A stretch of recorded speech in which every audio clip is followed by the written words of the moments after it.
Welcome to the Know Before You Go Travel Show, where we share all the latest travel tips, tricks, and insights to make your next vacation the best one yet. So sit back, relax, grab a cocktail, and enjoy the show with Penyak Travel's George Penyak and our senior travel consultant, Janet Penyak. What is up, everybody? Hey, everyone. Welcome back to another edition of the Know Before You Go Travel Show, when we've got a show for you today. It is Wine Down Wednesday. We are having some wine. It's Wednesday. My upper back hurts like nobody's business right now. Yeah, he pulled a muscle at the gym or something. Yep, it's pulled. I am fighting through this, but I don't know what happened. I was just doing a push-up, and I was warming up, actually, and I was stretching, did a lot of neck stretches. Just stretched a lot, more than I usually do. Did a push-up, 3 push-ups in, my upper back on the right side just completely gave out. Must have been from your fall. Must have been from your fall in Jamaica. Which is on our Instagram and Facebook. We had a couple requests to see the video. I said, yes, so we did put it out there. If you guys want to see it, we're gonna put it out there. So it's out there on our Instagram and Facebook. And I obviously bleeped out the curse words, the curse words, 4-letter words out of it. But anyways, we're here. I'm drinking wine. It's gonna numb my back a little bit, I hope. But we're having a good time. And so it's good. It's hump day. It is hump day, and we've got some travel news for you. Lots going on since we last did one of these. Mm-hmm. We have not done a travel news one in a little bit of time because we had our site tours that we did in Jamaica and all that good stuff. But a lot of good stuff to talk about here. So let's jump right into it. Let's see, what about the shout-outs? Don't you want to give shout-outs? Yeah, sorry, my back is hurting so bad. You start with your shout-outs. I'm going to get a little more comfortable here, and then I'll do mine. So we've had several people reach out looking for LeBlanc, Cancun. So thank you, Daryl, David, and Gina, all interested in LeBlanc. Where are they from? They didn't need flights, so I don't know. Okay, gotcha. Aaron from Atlanta looking for a trip to Cabo. Hot Atlanta. Yes, and Roger from San Diego looking for a trip down to Cabo. And coast to coast, San Diego coming in. Thank you. And Carrie needs a solo mom break, and she is considering LeBlanc. What mom does not need a break right now? Yes. I mean, you got to think about it. You're doing all you're probably still working. And you've become a teacher. You become a teacher, and especially if you got young kids. I mean, right. I can't even imagine trying to keep the kids focused, while they're at home.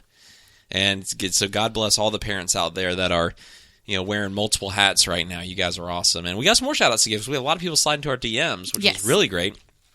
We had Alexandra hit us up looking for some information on Cabo. Thank you. Tyler from North Carolina has a trip booked to the Maldives and then looking to modify a couple things there. Not the Maldives. Where was it? Tahiti. Oh, Tahiti. What am I talking about? Yeah. It's my back. Yeah. Okay. Thank you, Tyler and Alexandra. Bruce from St. Louis looking at a trip to DR with a couple of his friends. I really appreciate that, Bruce. John Saturn and also Rachel slid into our DMs, also just commenting on a couple things. So thank you guys so much. We really, really appreciate the love. And again, if you want more information on anything on the show, we're going to put all the ways you can reach us in the show notes. So if you're on Apple, just swipe up. You can see the show notes there. And also on Facebook, Instagram, just DM us, slide right into the DMs. And we love hearing from our fans. So what is story numero uno? I was going to say, so starting out with some travel news, big news hit, I think they just announced it Monday, and it's effective today, that French Polynesia, so the islands of Tahiti, Bora Bora, Moorea, they have closed their borders right now. There's currently not a reopen date, but hopefully they will not be closed too long. They actually had some pretty, I thought, strict measures in place to visit those islands right now. But they have closed indefinitely for now, so hopefully they will get back open soon. Yeah, we're in this weird time where you have some areas that are just opening back up, especially here in the States, and you have some that are reclosing. So I'm glad we're doing a travel news one because this stuff does change by the week. Like anything can happen in any week. But it's good to kind of stay ahead of it. I think if you're open right now, because we've peaked in the United States pretty much, and cases are starting to slowly trickle down. If you're Are open they? right now, I don't know. I feel like I hear well, you conflicting hear information. that's the thing. Yeah. Who knows, actually? I don't know what the truth I is. feel like if you've been open for the last few months, your chances are you're probably going to stay open for the long term. Well, I'm Tahiti's that's been what I'm open saying. since July, so I'm a little shocked by that. That one was a curveball. Yeah. I don't see many Caribbean islands following suit. I think that was a French government. I was about to say, as a French government, Yeah. they're shutting down all of their territories. So there you go, French Polynesia. It's very much French government, so they are shutting down. Yes. So, but when you're looking at these smaller islands that are just operated as an independent country, I don't see them closing back down. Oh, and I almost forgot a couple more shout-outs on Facebook. I was only looking at Instagram. Nick Burkett, thank you so much for hitting us up. And Yvette Shoemaker, longtime listener, thank you so much for sliding into the DMs. We really, really, really appreciate it. Oh, and Jennifer Mabe as well slid into the DMs.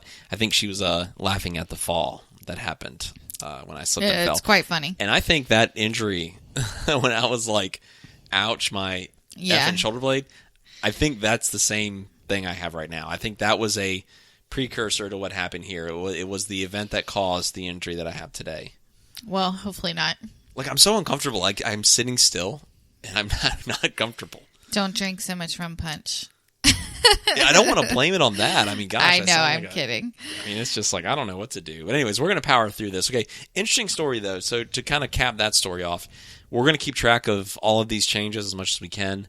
And, again, I think that was a French government thing, and these independent islands of the Caribbean, they will probably, hopefully... I feel like the majority of them that are open right now will likely stay open. I do think that.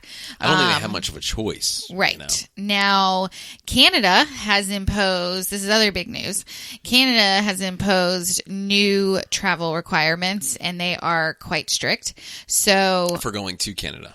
No, for all of their residents. So they've canceled all flights to Caribbean and Mexico. Because we do have a large Canadian following. Which I'm sure all of you that are listening now, you already know this because it's about like 5 or 6 days old. But they've canceled all flights to and from Mexico and the Caribbean, so anywhere warm. Yeah. And then if you are able and you do travel outside of the country, so you would have to go like via an American airline or something like that. Yep. Then you have to test in order to come back. And then you have to test once you get back and then go quarantine until your results are in. And supposedly this is coming at a cost of about $2,000. Oh my gosh, that is a lot to take in. And they're going to do what they feel is best. They've got they've got a healthcare system. They have to take care of it, and I'm at least glad at least in America we have the option. Again, I don't want to get political or anything, but that's, I mean, not that surprising of a move, unfortunately. Yeah, I feel very, very bad though for for everybody in this whole situation, but also just thinking of fellow travel agents in Canada, and it's just another big blow to their business, which I don't think that many, from what I've heard, Canadians were traveling right now anyway, because it was already, kind of strict, but they had a lot more restrictions than we did. Right. Yeah. But, what little was left is just kind of, now that's gone. So I feel really bad for them. So hopefully, once they get through the end of March, and then, they'll be back to normal. Now in a little bit of positive news, Carnival and the Port of Miami, they started breaking ground on a new terminal. And I say that's positive because it's like, oh, wow, a cruise line's actually, spending money, like enhancing their terminals or ships right now. It's just encouraging because it makes them seem very hopeful. Like, we're going to get through this. We're going to be okay. We will return to sailing at some point. So, yeah, and to piggyback off of that, I've noticed a lot of airports investing, airlines are still investing. You just heard that recently. I know the 737 MAX, people got a lot of concerns about that. Rightfully so, right? But they're selling more of those planes now. So Southwest is returning those into service in March. By the way, that was another news thing. But anyways. But it's interesting. So you're seeing kind of like some parts of the tourism industry actually like plan for a heavy future. Yeah. So again, it's kind of a weird time right now because again, the thing with French Polynesia, Canada, but yet you're seeing investments made in certain areas, so you kind of don't know what to think. Oh, I know. It's all over the place, and it's constantly changing. I think a lot of companies, I think it's a good time to invest, actually, because the vaccine is coming out, and the more that you hear about it, they're saying it is effective. and we got to start seeing cases drop here. If we see cases continue to drop here in the spring and then get in the summer, I think you could see a massive explosion of travel, which would be good for everybody. Oh, yeah. Including all those little vendors and the small islands and all the tourist places that survive off tourism. They can get their livelihood back. Yeah, absolutely. I think there's going to be a huge pent-up demand. I can already feel it because I am super busy with people already planning for later this year. And I think that now is definitely the time to book travel, especially if you are thinking about traveling like by the end of the year, because pricing is still pretty low on the airfare. And I saw an article, I think it was yesterday or this morning, and it was talking about how by the time summertime comes, it's estimated that airfares will be back up. Yeah, they're going to try to make up their losses. There's going to be so much demand that the price is going to increase. So right now, while demand is lower, lock in those rates. And if you don't want to travel, in May or June, this summer, then plan for the fall. And you have the flexibility. And you have flexibility. Too. That's the thing. Like right. we can't stress that enough. That I think I've said it on a lot of podcasts here. Like, take advantage of these COVID deals. Because you always have the flexibility, almost always. You book with a good travel agent like Penyak Travel, make sure you have the flexibility. Right. And if something were to happen, you can change it. You can take advantage of the price, lock in the price now, travel later. And if something were to happen where you don't want to go, we can give you that flexibility to not have to go and get your money back. Yes, absolutely. Or if you're, in some instances, do you want to say you can't always just get your money back? Like if you buy an airline ticket, you can't just get your money back.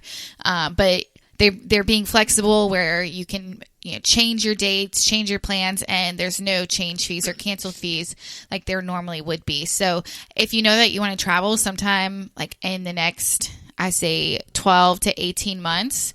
I mean, you can't lock in airfare, right now for 12 to 18 months, but you can from now through 11 months. But if you know you want to travel soon in the next 12 to 18 months, start looking now. Because it's a really good time to plan. 100% agree. I don't think these prices will last, especially as flights start to pick up. I mean, it's the classic supply and demand. Flights are cheap right now, and they're cheap for the foreseeable future, and you can book for the future. But as soon as more and more people start booking, prices then are going to be driven up because you have more people wanting to fly. So, it's crazy. So we've traveled a lot during the pandemic, and the flight deals are incredible. Oh, I incredible. I booked St. Lucia tickets for someone today, and it basically, in my opinion, when are they flying? In at the end of August, okay, August 29th through September 5th, and this was basically almost like a buy one get one free. It was or a 2-for-1 type deal because. Pre-pandemic, if you could get tickets to St. Lucia, and I'm talking about from the Carolinas for like $600 to $700, that was a pretty good deal. When we went in September 2018, our tickets were $1,000 a piece. Yeah, and that was in economy. And that was we thought that was slightly high. That was pretty high. It was it was within reason though. It's because flights can be that high. Oh right, I would often see tickets to St. Lucia for about $800. Yeah, so 1,000 was on the high end, but it wasn't crazy high. Right, but today, what are they today? Yeah. It was $466 a ticket on Delta from Charlotte to Atlanta to St. Lucia. That's ridiculous. Yes, which just 2 days ago, when I looked at this, Delta was higher by $200, and then American was $566 a ticket, and I still thought that was a good deal. So then when I saw this today, I was like, "Oh, we got to book this right now," and we did. Yeah. I mean, the rush to travel once we've if people are gonna wait to at least book when it's fully over, I don't know if the deals will be there. I would say if you're interested in traveling in the next 12 months, I think it's a good window. Try to go ahead and take advantage of the deals now and not wait on it because it's going to save you potentially thousands. Yeah, and just make sure that, again, you're okay with if you do have to push this trip back at some point because you don't feel comfortable with traveling, then, just make sure that you're okay with that and having that deposit stay on there for, the future. Yeah, just push it. Yeah, bulldoze it. Right. Yeah. Because the price will be locked in. That's the beauty. Well, not necessarily. Well, not necessarily. Your price will be locked in for your fall dates, let's just say if you were to do that, but true, yeah, you can't just be I'm going to keep this same airline ticket and move it out 6 months and it's going to be the same price. It doesn't work like that, but okay. Hey, you're dropping facts on me. I'm the host with a bad back. I'm the old man over here with a bad back. Okay, that's enough. But no, as far as airline tickets go, so you would have the full value of the ticket to use, within, usually they allow you to use it within a year of issue date. Right now, they allow you to use it by the end of 2021 or the issue date. So whichever, is, I guess, the latter of that. So, but you don't have to pay any cancel fees or change fees. It used to be $200 a ticket, except for Southwest didn't charge any change fees. And then if the price of your ticket was more, then you would just have to pay that. If the price of your ticket is less, then you would just have a voucher to use for whatever that residual amount is. Yeah, and that makes sense. So that's kind of how that works. Yeah, and like I said, take advantage of it. Yes. So I've been getting a lot of questions about the vaccine and travel. If it's going to be required, to enter certain places, to go on cruises, just to fly. And it's too soon to know. We could spend a whole podcast on this one. Yes, it's too soon to know. But American Queen Steamboat Company, which they do river cruises here in the U.S., like down the Mississippi River, and they are going to require passengers to have vaccines, and all of their crew will have to be vaccinated as well. So that's the first one to do it. They're smaller ships, and they tend to have an older clientele on there. So I think that is part of the reason why. Yeah, I was going to say, I think it skews slightly older for their travelers. So again, it's their company. They can do what they want. They know their clients better than anybody else. So, right. I mean, I think testing, before you get on a cruise ship, whenever sailing does start again, I think that's here to stay for quite some time. You know what? I would like to see us get to a point, and this was mentioned, I think it was, I can't remember who it was. This was actually said very early in the pandemic. It said one thing that can actually get us back to normal pretty fast and back to a normal economy pretty fast is rapid instant testing everywhere. Yeah. Like if we had instant testing before you stepped foot on a ship, where you could get a test right there, bam, instant results. Just like almost like standing in line and getting your passport checked. I think that is what they're planning to do. See, and I think that is really, really good. I think that can really... Yeah, as long as it's not like the touch your brain rapid test. Yeah. Because, apparently that's what a lot of these antigen tests are. Like the PCRs now are not as bad, I feel like. They don't go all the way up your nose, but the antigen testing that I am hearing about, and I had the antigen test done here before we went to Jamaica, and it was freaking awful. And then we both had it done back in the spring. That was a PCR test, but that was still was a PCR test that went all the way. No, to the I know, moon. but now they don't go as far up on the PCR. At least the other ones that we've had have not. But the antigen testing that is like rapid. They go like all the way up. Yeah, so it's not very pleasant. Now, Norwegian Cruise Line, just speaking on cruise lines still, they are going to require vaccines for all crew members. Makes a lot of sense, yeah. Yeah, that makes sense. I mean, again, these companies, we're in unprecedented times, so I think you're going to see... I don't think you're going to see a consistent reaction from the industry. I think you're going to have certain companies that have this policy. Certain companies it's going to be all policy. over the board. I don't think there's going to be a blanket policy across board. I could be wrong. I mean, we could see in the next 6 months things change, but I don't know. As of right now, it doesn't feel that way, so we'll see. And one more thing on the vaccine, which I'm sure, like everyone else, one of the things that you hope to never hear again after COVID is over, or these are at least the few phrases that I hope to never hear again. Social distancing. Yeah, I don't like. I understand it, but I don't like it. I don't ever want to hear it again. It's just going to bring me back to the nightmare that was COVID-19. Right. So. New normal. New normal. God, that's talking about mask. I don't want to hear the word COVID, and I don't want to hear vaccine. Yes, we will be over all of these phrases and words once COVID is passed. Yes. Because you cut on the news and it's all you hear. It's all you hear, and it's like, I don't know. It brings me back to the darkest times of COVID. I'm like, I just want to get back to normal. No, I just can't. Yeah.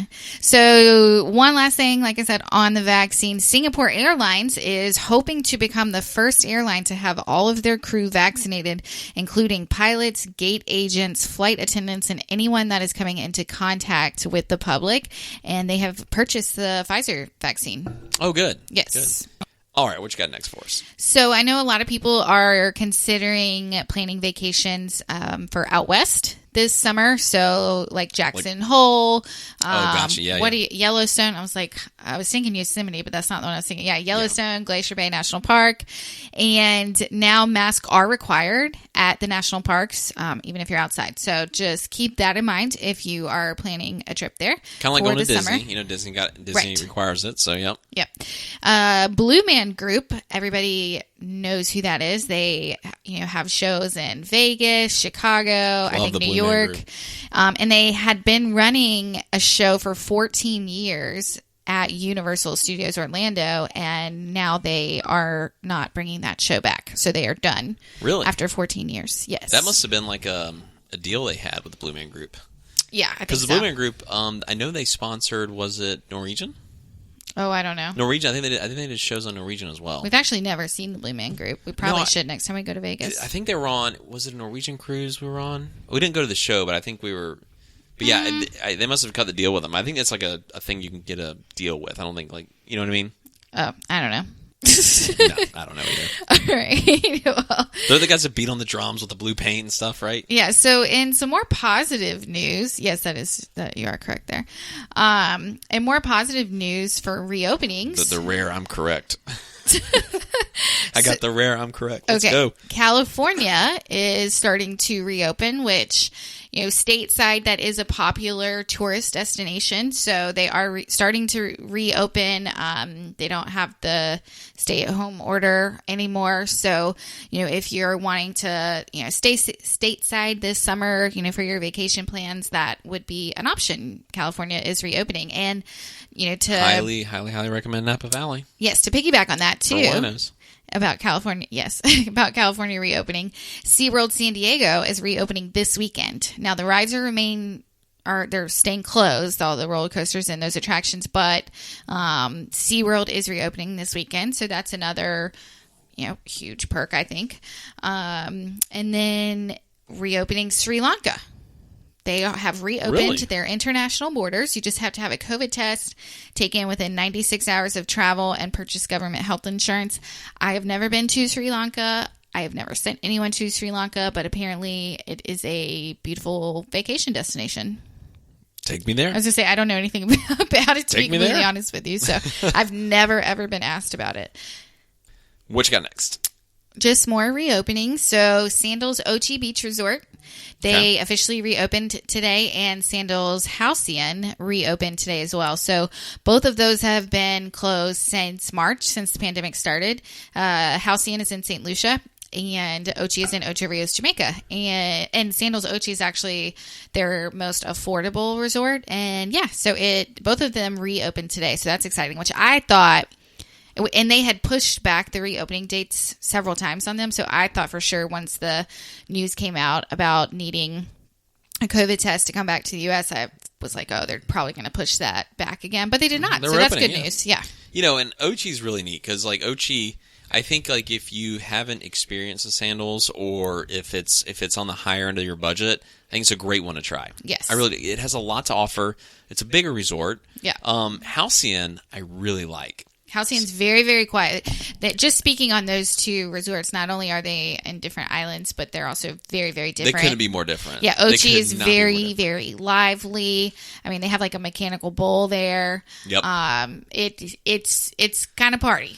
Now, Halcyon is... It's fun in a box. It is awesome. And Halcyon is too, but Halcyon's more quaint. It's like a European style. It's very quiet. A lot of Europeans travel there. I shouldn't say European style, but I think they have a lot of Europeans that travel there. But it's like I would say the demographic at Halcyon probably skews a little bit older. Yes, older, and it's a very, very quiet resort. And it's very much like a village. I don't think there's any building that has more than 2 floors. Yeah. It feels that way. Smaller, but they have the restaurant over the water, which I really like. Yes, yeah, Kelly's Dockside. Kelly's Dockside, so good over there. We stayed there. We should do have we ever done a resort review on that? Actually, I don't think that we have. We've got to do a podcast on that one because I think there is, if I've had an exhausting week and I want a weekend getaway, a long weekend, Halcyon's kind of that little gem that not many people think about. And they actually have the most affordable Butler Suites in St. Lucia of the 3 Sandals. So know before you go travel tip. And it's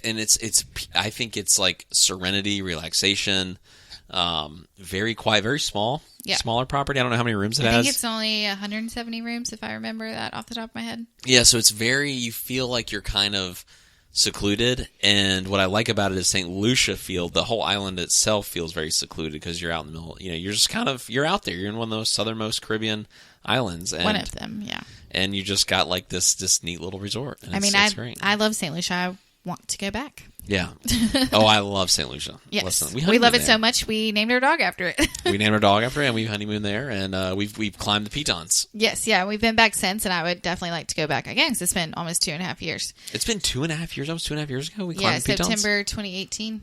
Oh my gosh, time flies. Yeah, that was the hardest thing I've ever done. Now I'm an old man with a bad back. Okay, we're gonna get it. We're gonna get a review talking about George complains too much about his back. Oh, no, don't give us a bad review. Nobody wants to hear about George's back. The whole podcast. I agree. That'll hurt worse than my back will. Okay. Anyway, so Margaritaville is opening a resort in Times Square, New York City, this spring. So that's exciting. Yes, Margaritaville, a lot of fun. So international brands. Jimmy Buffett has done an incredible job, I think, with creating like this lifelong legacy of boat drinks and parrot heads and kind of the beach. He has resorts, he has restaurants, he's got a music label. I mean, he's got it all. Yeah, he's living the life. And you know what he's opening now, and this isn't really travel news, but I think he actually opened maybe last year or the year before, is Margaritaville Retirement Community. It's in Florida. You can retire in Margaritaville. So all the parrot heads out there, if you're about to retire and you love Jimmy Buffett, you can retire in Margaritaville. And I think they actually have an assisted living area as well. So you can like live in a retirement community, literally live in Margaritaville. And they have a bar. It's 5 o'clock summer. They do the whole nine. That's pretty freaking cool. That is awesome. And so the parrot head generation, like I guess I consider myself parrot head because I know all the songs, and we both love Jimmy Buffett, and we want to go see him live one day. We haven't seen him, so maybe we're not an official parrot head. Yeah, but I don't think you could call yourself that. Yeah, it's more the generation before us, like our parents' generation. But I know if you're a parrot head, you are. I mean, it's a cult. Like it's a lifestyle, and I can see a lot of people jumping on this. And Jimmy Buffett, brilliant businessman, to come up with a way to kind of cash in on every aspect of life, I guess, and create this brand for himself. It's amazing. It is very cool. But I kind of vibe with the Jimmy Buffett brand. Like, I think Penyak Travel, we kind of vibe with that. Yeah, I vibe with it. I definitely vibe with it. Okay, moving on. What?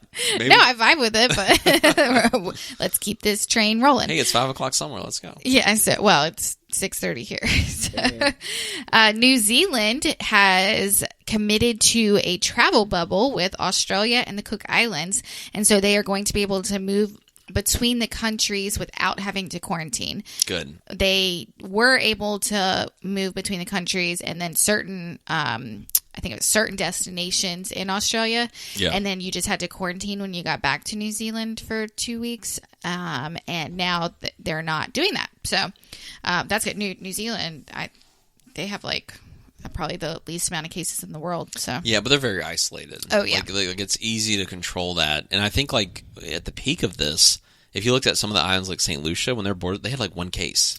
Oh, yeah. Because when the borders shut down in these small islands, it's very easy to control. You have such a limited population. You can literally control no one's coming, no flights in. Yeah, it's easy if you're an island. And it's just you just have that benefit. When you're in the United States or a very developed large country with international affairs going on every day, regardless of a pandemic or not, it's a lot harder to control. Yeah. I just think it is because you can't shut down flights really in Europe. You can't shut down flights here because you have doctors that need to travel. You have important people that need to get to point A to point B. But again, hey, kudos. I love it. Yeah. New Zealand, let's go, baby. Now, to end the podcast, or in the news segment of the podcast. And we've had a lot of news because we haven't done one in a while, so just getting everybody up to speed. And these are just kind of the biggest highlights over the last 2 weeks. So this was just really strange news, and so I thought it'd be interesting to share. So apparently in China, there were 4 travelers that they were trying to take a bag of oranges back to their home, and they had them in their checked bag, and it put them overweight because obviously, bags of oranges are heavy. So it says that they ate 66 pounds of oranges to avoid the extra weight fees, which 3 people? 4 people, which I don't know why. That's 66 by 4. That's it's what? 15-ish, 17. Yeah. That was pretty good math in my head pretty quickly. Yeah. I'm not a math whiz. So I don't know why you would eat them. Why not just throw them out? First of all, okay, so I don't understand. Like, sometimes I hear news from certain areas of the world, and I'm like, what? So, first of all, let's talk about this. The amount of acid reflux one would get from eating that many oranges, the amount of acidic... Oranges are pretty acidic. Like, that many, that's wild. So yeah, apparently they all 17 pounds. They all say that... they all threw up, right? No, but they can never eat oranges again. Which I don't understand. Why would you do that to yourself? Was that satire? Is that real news? No, it was real news.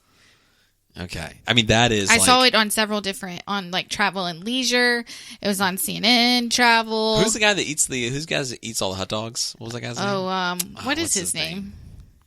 I can't That's think. one of those things that you... Gosh, who's that guy? Is it like Scotty something? No, I can't think so. I can't remember. I can't remember his name right now.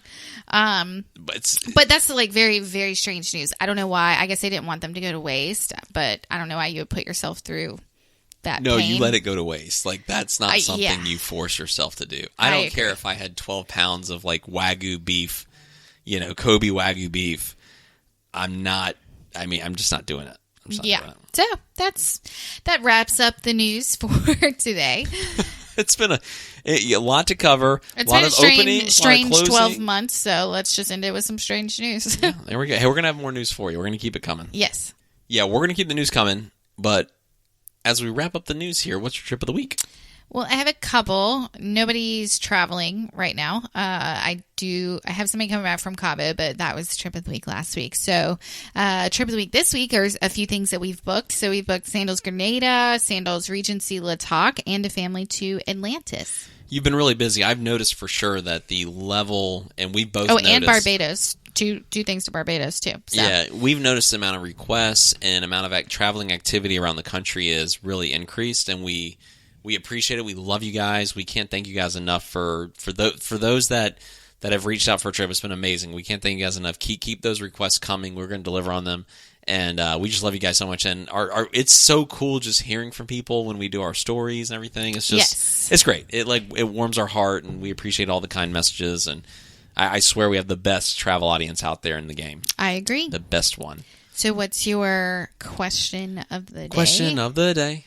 Question of the day. I need a tune for that. Yeah, you do. I think I say that like every time. All right, yeah, you do. Question of the day. What was your first job? What was my first job? Yeah, how do you like them apples? The place is closed down now, but I was a cashier at a pizza joint in the town of Rock Hill, South Carolina. You were a cashier at the pizza joint. Yep, it was called. Well, it wasn't called. What was it called? Bella's or something? It was called Bellacino's. Bellacino's. Yep, in Rock Hill, I was cashier. Got my first job literally like 2 weeks after I turned 15, which I don't know when you can work in other places. I don't know if it's different, but in South Carolina, you could get a job at 15. Old, yeah. And I wanted to get a job and start making my own money. So. And you were the best looking cashier they'd ever seen. Oh my gosh, stop. And then I kind of stayed in restaurants for a little bit and, through college and stuff, like waiting tables and hosting. We both had a lot of restaurant jobs. Yeah. So my first job, Carowinds. Yes. Paramount, at that time it was called Paramount's Carowinds, which Paramount's is the movie company that developed movies. And I was the guy. So if you don't have when I say theme park, I'm not talking about a carnival. I'm talking about like Six Flags. Like it was Six Flags. For those that don't know, like Paramount's Carowinds is like a Six Flags style theme park. Big theme park, big roller coasters, whole nine. And I was one of those guys that ran the games where I would be inside of a game with a microphone trying to convince strangers that walk by to come play my game. And that's where your sales career started. I guess that's where it all started, and I got very comfortable behind a microphone. Cool, fun story here. Like when I got the job, it was my first job. I was 15 too. Like I think I turned 15. This is summer of 2001. I'm dating myself there, but yeah. You're not that old. Was it even 9/11? I don't think 9/11 even happened yet. But no. And I got the job, and they said, "Okay, you're in games." And I knew what the games were like because I went to Carowinds as a kid and rode all the rides and stuff. Like I knew. And I remember they were like, "All right, so you're going to be in the games." Like, okay, great. And I said, "But I have one request." They said, "What?" I said, "I don't want to be on a microphone. I just don't want to do it. Like, I don't like talking in front of people. Whoa. And they said, that's fine. Wow, the times have changed Well, now. times have changed. Yeah. So get this. So they're like, all right, that's fine. We'll put you at a game without a mic. I said, great. I can just stand there, collect a little money, and people can ride the, not ride the ride, but play the game. Well, the very first day, so this like changed the whole trajectory of my life. I feel like day one of my very first job, I'm standing out there, and they gave me the game that I had to stand at and collect money and do all that stuff. And it was a game that was like the furthest away from the water cooler. There was no umbrella. It's Carolina summer, blazing hot heat, and I'm just standing there with a stick to make sure kids are tall enough to partake in the game and collect money. And I'm just... What game did you have to be tall enough to... It was a game that I'll never forget. My very first day, it was a game where it was like you had to climb this ladder, and it was the wobbly ladder. Yeah. It was the wobbly ladder, and if you got to the top without falling off... I know exactly which one you're talking about. And it had like an inflatable thing underneath it. Yeah. So, it was like... But you had to be a certain height. They're not going to let like an infant do that. No, I know exactly which one you're talking about. I tried that one time. I was standing there for like an hour and a half, and like the heat was just pounding. And for those that have been to Carowinds or Six Flags, it's all concrete. You're walking on black concrete. I'm just frying like bacon in a pan. Yeah. I called the manager over and I was like, listen, I don't care where you got to put me. I don't care if it's got a microphone. I don't care. I need to get in a game that has shade and it has to be closer to the water cooler because I'm dying out here. And he's like, all right, we have to get on a microphone. And I was like, fine, do it. I don't care. They put me on a game, guess your age or weight.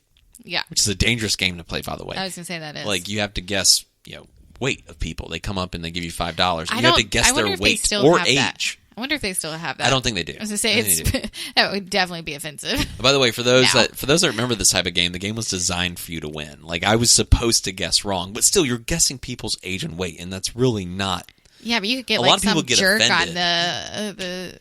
on the mic and...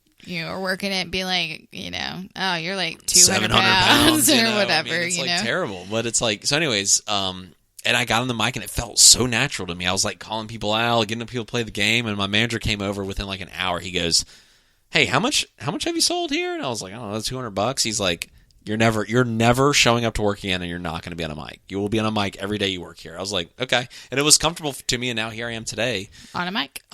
And it just like, it's come so natural to me. I'm not selling games anymore, but yeah, we need to go back to Carowinds, and I want to go back to like the first game. I don't think I could ride the rides anymore, but this has gone kind of long. No, I think people like to know us a little bit. I think this is fine. This is like a little after hours chat. Oh, this okay. is post-podcast chat. And I know for sure you can't ride the rides. You know how I know? Because we were at the fair a few years ago. Actually, this is a long time ago. I can't do this. And we were eating funnel cake, and you wanted to ride one of the rides at the fair where it was like jerking you go around. Upside down and jerk. What'd I tell you? Yeah. What'd I tell you? I said I wouldn't get on that. Yeah. You're like, no, let's ride that. I didn't get on it. I was like, you guys are crazy. You got on that. You got off that ride. And I'm sitting there. I'm fine. I feel great. You get off that ride. You are ghost white. And I was like, it made me nauseous. I was like, are you okay? And you tried to play it off. You were like, yeah, I'm fine. I was like, you're not fine. I said, babe, you might throw up you might project, you look like you're about to projectile vomit all over the entire fair. Yeah, we had to go home after that. Yeah, you were like, no, I'm not coming. Yeah, so I have not gotten on any roller coaster since. Even when we went to Disney, we did Space Mountain, but that wasn't bad. But yeah, no, it's like an age thing. Like we were younger, it was like awesome. Oh, all the time. Yeah, like, now I would I ride can't do that. anything. I would get on that ship that hangs upside down, and we would like try to make ourselves vomit when we were kids. Now you're old. It's like the slightest movement. Oh yeah, it's like no, that's too much. I'm going to vomit. We're talking about getting acid reflux. And it would give me a headache too. Like the kids that ate 1 million pounds of oranges in China, they could probably still ride these rides. I don't think they were kids; fine. they were men. Oh, they were grown men. Wow. Yeah. Okay, definitely acid reflux. Certainly can't ride the roller coaster after that. Yeah. All right, I think we've gone on long guys, enough. if you've stuck around this long with us, that was like 5 minutes long, way too long. Send me a DM. Send us a DM. Links in the show notes. If you stuck around this long, I was to say we were going for 38 minutes now. Yeah, but like the more I talk, the more my back feels better. So I'm like in the zone right now. It might be the wine. Yeah, it's Wine Down Wednesday, guys. Thank you so much for listening to us. We love you. Again, if you want more information on anything you heard All of our contact information is in the show notes. If you don't have the show notes, Janet at PenyakTravel.com, at PenyakTravel.com, at Facebook, and at Instagram. Or if you go to our website, PenyakTravel.com, and click Request a Quote, it comes directly to me. Or you can give us a call, 1-800-674-3278. That also comes directly to me. Yep, and we will see you guys next time. Thanks for listening. Bye, guys.